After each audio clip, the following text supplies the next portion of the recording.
So you're a Larry fan. Larry's my guy. Yeah, he's the best. He is the best. He's just trying to get you to say you don't respect like to Seinfeld. Louis, he's the true king of comedy. No, he is Larry David. I opened for Larry David years ago when he was a stand-up. What was his stand-up like? Brilliant and impossible to... I was the MC, actually. Okay. And a guy named Bob Shaw was a headliner. He was a great comic. And Larry was this feature act. It was in Cambridge, Massachusetts at the Catch Rising Star. And so they told me, you have to watch this guy's whole set because he blows up and leaves a lot. He walks off stage a lot. A lot of times he won't finish his set because he gets angry. So they said, you have to stay in the room and be ready to jump on. And not for joy. No, for to save the show. In case he just leaves early. Oh, I thought it was they were going, you got to see this. They're saying, we need you to stand by. Okay. And I didn't know anything about him. I never heard of him. And he instantly became my favorite comedian. The audiences didn't know what to do with him. But he had these great bits like he says, if I was complimented by Joseph Mengele, I would have liked him. Like if he paid me a compliment. Yeah. And he does this thing of, Larry David, your hair looks good today. He's like, oh, really, Dr. Mengele? yeah, Dr. Mengele, thank you. Mengele's not a bad guy. And he does the thing about anti-Semitism at country clubs. Okay. And he says that where he's experienced it was that sometimes when you're putting, they'll say stuff to put you off. The guy's like, hey, Larry, how about the $6 million? That's pretty excessive. No, go ahead, putt. Just weird stories. Very funny. Some of them that became episodes. Oh, really? He did a story on stage about leaving a message for a woman that was so embarrassing on her answering machine that he had to break into her apartment and steal the tape. That was a bit of his.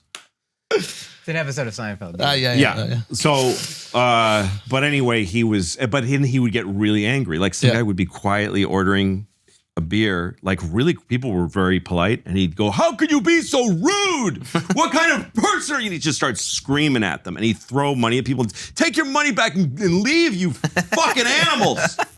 And he just gets so angry. And after a few shows, one night he really bombed. And the crowd was great. They were like the best crowd we'd ever seen. That's his problem. And after the show, he said, "What'd you think of that crowd? They were awful, weren't they? Were they awful? They were rude and just noisy and bad." And it wasn't true. But I said, yeah, guys, just being polite. He goes, "Well, why didn't you do something about it? You're the host. You're supposed to control the room. You have no control of the room." Yeah, it was a nightmare. Have you talked about him to him about that since? Yeah, I auditioned for the show once. Okay. And he said, "I remember you. I remember Catch Your Eyes. I remember we worked together." I didn't recount to him how impossible he was. I just said, yeah, because I was trying to get a job. Right. But I love Larry. Yeah, he's great. Yeah. He's like, to me, it's like guy. the most pure. It's like he can't help how irritated he is. I like that. That's the kind of comedy I like is folks that can't help it. And if I can say something about yours, which I really appreciate, please don't feel uncomfortable. You're already wrinkling the brow. Is that there's this feeling that it's falling out of you. There are certain people that like Chris, and I love Chris. I grew up on Chris, and Chris is like, this is how it is. This is how it is. That's right. And yours is almost like, it's like, I just can't. It's something. And there's something about it where, and I'd watched, obviously you're come by the cellar or something like that, and I kind of watch, and especially live. When you watch something that's, taped, you're like, I know that this was prepared. But watching it live, it feels like it's just happening. This is just happening now. And that's a bit of fakery. I did his precision. We all have it. It's a skill. Because you and the tricky thing is when bits start killing, because a lot of stuff that I do is uncomfortable when I start saying it, and I'm uncomfortable because they are. Yeah. But I push through it and find a joke, and together we find joy in a scary place. That's what I like to do. But when bits start killing because I know mechanically how to make them work and I know this path, I get a little smug and I start doing jokes that are like, super offensive about pedophiles and just talking. I'm like, hey, this is going to kill. It always kills. Yeah. And then the crowd's looking at me like, why are you so confident about this? And I forget. And then I readjust to like, oh yeah, this isn't easy to talk about, but let's get there together. So that's my tricky thing to manage. Yeah. Yeah. I wonder if it was that authenticity that kind of cut through the mess. Like when people found you, they're like, this guy's just kind of like talking right now. Like I'm going to make a weird comparison. Go for it. But when I first saw Kings of Comedy, I don't know if you watched Kings. Great movie. Yeah. Great. I was so young, I didn't know that Bernie was telling jokes. Mm-hmm. And I was like, You're just watching a dude fall apart in front of you. This is the funniest human. He was the best. He was the first year I ever did. The first year they ever had the Aspen Comedy Festival, which came and went. Yeah, yeah. The first year they had it, they didn't know to segregate the shows. It's a funny thing because comedy festivals are always like they have urban nights. Yeah. But they didn't just, it was a new festival, so like, let's just put comedians together. And there was one show that was like an all-week show that was me, Mark Maron, Bernie Mac, and Cedric the Entertainer. Wow. All four of us. And it was one of the best shows I ever was part of. To be in with those guys. And Bernie, I mean... Force. One of the best comics ever to me is Bernie. Have you seen the 5-minute set he did for Def Comedy Jam? I ain't afraid of you, motherfucker. Yes, it's the best. So it's the best. Mark and I were talking about this. Is it the best just 5 minutes of a performance in comedy? There's been a lot of great 5-minute performances. There has, but like, it wasn't even the jokes, right? It was him reacting to this thing that happened. He it was just created this energy in the room. He made Def Jam into something interesting. I mean, Def Jam was powerful. It was already crazy. It was like if but he turned it into something else. Yes, it's like if Bill Burr Philadelphia was an audition set. That's right. You know what I mean? Because Def Jam made your career. Bill Burr Philadelphia was a one-off that got captured on camera and then blew the fuck up. That's He right. just thought, this is the set, I'm in it, let's get the fuck out. Bernie's like, this makes or breaks my career. People are bombing. Fuck everything. This is what I'm going to do for 5 minutes. Yeah. That's crazy to me. Just call the audible on the biggest moment of your career and say, this is what it is, and then bury it. Yes, and both of those had this something in common, which is not comfortable, feeling attacked, not happy to be there. Yeah. But in control of it, and weapons, great jokes. Yeah, that's an enormous. That's lightning in a bottle. It's very hard to. Yeah, it should be hard. It should be a hard thing to achieve. Yeah, I don't want to say like you shouldn't be able to recreate it every time, but the magic of doing it. Yeah, that's the tricky thing about comedy is it is a live thing.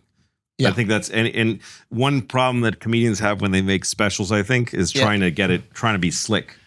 And trying to be in control. You want it to be your great night. You want to be like a rock star. Let it happen. You want to be like Perry Como and just be like, hey man, watch me work. Yeah. And I want to show that I'm killing and there's, there's smoke in the room and it's beautiful. But that's not what comedy is at its best. Sometimes it messes up. Sometimes people interrupt. How do you make it organic? How do you make it pure? In that moment, even if it's a little less funny. Well, but also you want to be good. You want to actually do it well. Yeah. But I remember I was getting ready for a special once, and I was talking to Chris Rock, who's a great mentor. He's always giving me great advice. And I said, I think I'm going to take a month off before I shoot so that I'm fresh. I'd been working really hard, and he said, that's a really dumb idea. He said, you need to be prepared. And I go, but I want to be fresh. He said, I think he made this up. It's better to be prepared and pretend to be fresh than it is to be fresh and pretend to be prepared. Do you agree? 100%. But you can move that line somewhere where it's just where you want it to be because it's just different. It's a different product. That's all. Yeah. It's great to watch a guy master a set. Yes. But it's also super. One thing I used to love listening to is Jim Florentine on XM radio. I like listening to XM comedy because anyone can send a tape in. Yeah. And you hear some really fucking rough stuff. Yeah. And some of them are there's just somebody who sounds really unsure and they're talking about their family and the crowd's not with them. Yeah. But Florentine is in some place in Jersey and he's getting heckled. He's, oh, is that right, sir? Is that right? I'm a shit. Well, fuck you, sir. And he's always sounds like he's like there's a lot of beer. You can smell the beer in the place. So I like comedy that way too. Sinbad, what do you think of Sinbad? Real quick on Florentine. Florentine had an amazing joke at the Rich Voss roast. Did you see the Rich Voss roast? Yes, he stole the show. He's amazing. Bro, one of his jokes was, he goes, Bonnie really lived the American dream. She moved to America and got stupid rich. Yeah, that's the best joke in the whole thing. So amazing. That's the best a great joke. That's a great roast. I love One it. line. Florentine. Bonnie goes, Bobby Kelly, you're up next if you want to start making your way up here. That's a great roast. Oh, dude, it was so good. You can get it at Rich Voss roast. I think it's on YouTube now. Oh, they put it on YouTube. He's going to hate me for saying that. Well, buy it there and support it. But I love Rich. He's fucking great. But yeah, Florentine has some amazing fucking roasts, man. That's good. Yeah. I love that we complimented Bonnie and Jim, but we were like, and we love Rich also. Yeah. His name's in the website. You can get it there. Yeah. You were saying about Sinbad? Sinbad, I What think makes you think it's Sinbad? because it's always fresh. He'll go up. I think the way he got his start is he just had somebody read the newspaper, and then he did a whole 5 minutes on that. And then he said, I want the joke to be different every single time. Mm-hmm. I want, if you come to 2 shows in a row, the joke is always a little bit different for you. Yeah, that was my goal when I started doing stand-up. When I found out as a young, I wanted to be a stand-up comic that the people tell the same jokes every night. Yeah. I was Heartbroken. aghast. It's Such a bummer. So sad, dude. Yeah. I was crestfallen. It really is. And I Chris. had a goal to do this a different show every time. Yeah. I never got there. Chris broke that for me. Rock broke that for me. Well, yeah, because when I got more into it, I like watching guys. Yeah.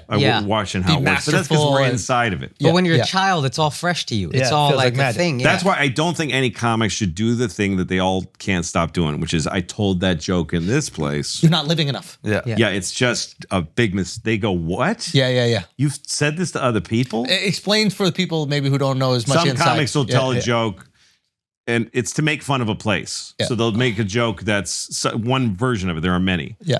They make a joke about something intelligent. I don't know what the joke is that they think is intelligent.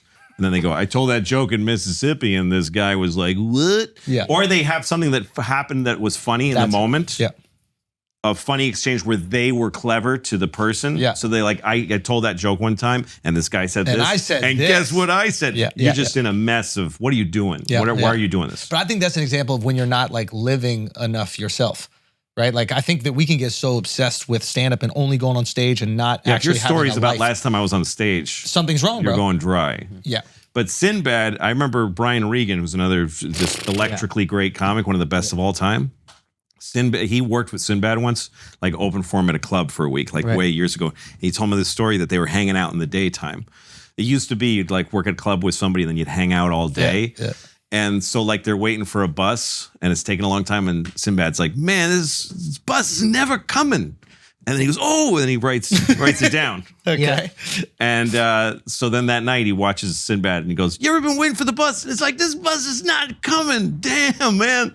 The bus never comes. And that was it. Like, he was just, that was the whole joke. Well, Norm Macdonald. That was all day he would write jokes. And the jokes were just what he said during the day. Norm Macdonald said it when he did Montreal with Sinbad. And again, Montreal is another thing that makes your whole career. He has like his tight 7 minutes. Norm does it. He's worked on forever. Him and Sinbad are going to buy socks the day of the show or the night before the show. And then it's like super hard to buy socks. And then Norm goes out and does his tight 7 minutes, gets in, gets out, does it like he rehearsed it 1,000 times. Sinbad goes up. He's like, yo, why is it so hard to buy socks in Montreal? Whole set on socks, crushes. Yeah. So That's what he had. Something that these stories tell you in common is that Sinbad hangs out. He's a nice guy. Yeah. Hangs out with other comics. Says, you want to go back? He's one of the most Not all guys underrated. do I that. think. Was that harder for you as you got more famous and there are more people like wanting things from you? Like in your heyday, was it Is hard? that hard for you? You're the big guy right now. No. I dominate most of that. Yeah. You know what I mean, I don't give much space for other people. No, but I just feel like you were in a different position because I think you had more platforms to give opportunities. Yeah. You know, like when you have a show, I think every time there's an interaction, it's like you're almost auditioning. Oh, am I going to be on this new season? Yeah, I mean, of I did Louis? give a lot of guys parts did? in my show. A lot of people in my show were comics. Yeah. I love using comedians. Why? First of all, I like stand-up comics.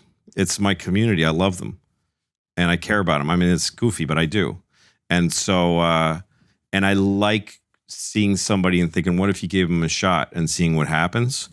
Like I remember I was in Australia. It was the only time I ever went there, and I went to Melbourne first. And I went into a comedy club, and it was the only place I'd been for a long time that nobody knew who I was. And there was a young kid there named Rob something, Thomas. Anyways, a young, really, really nerdy, nervous guy. And all his jokes were perfect. And the crowd was like, what is this shit? But then they started loving his jokes. And I was going the next night to Sydney to play the big opera house. And like the only building in the whole country that anybody recognizes. Yeah. And so I said to this kid, why don't you come with me to Sydney, open for me? He lost it. And he was like, "Okay, he said I have a gig in Adelaide, but I'll try to get out of it." Yeah. And he got out of his gig, and I took him, and I loved being in the wings. And he was looking at his set list, And he looked, and I said to him, I've been in this position a lot. I've given somebody a shot. Yeah. And I said, don't worry about the spectacle. Just these jokes. Just think about your jokes. Yeah. And he destroyed. Another person like that was Lynn Coplitz, who Lynn, was a woman who I love. She's so great. funny. She's great. And she spun her wheels for a lot of years. She's a seller comic, works hard. Yeah. But nobody was going after Lynn Coplitz for a big Great gig. perspective too. Yes. Like Lynn's comedic perspective, I think, is really interesting. Really and unique and very raw and real. Yeah. And I didn't even know her that. This is how we became friends. I was doing the Garden and I had a couple openers and I thought I wanted one more. And I just told somebody, get Lynn Coplitz tonight to open for me at the Garden. And she came to Madison Square Garden and she was serious and nervous. I had hope for her because she wasn't like nervous, like talking. She was just serious. Locked in. And she went up there and it was like a star is born. Like she was wearing this flowy thing and she was just out to the crowd. Yeah. And they were in love with her and it killed me. It made me so happy. It's like the best feeling You get in a the little emotional world. even thinking about it. I do. It makes me want to cry. It was a beautiful feeling. We've been very close since then. Yeah. But that is so rewarding to me. It's almost, in a sense, it can be better than personal success on stage. Yeah. Because you don't get to enjoy your work that way. You're in the middle of it. You're in the middle. You got to deliver. Yeah. You can't go like, this is great. Yeah. But you can do it when it's somebody else. Yeah. Yeah.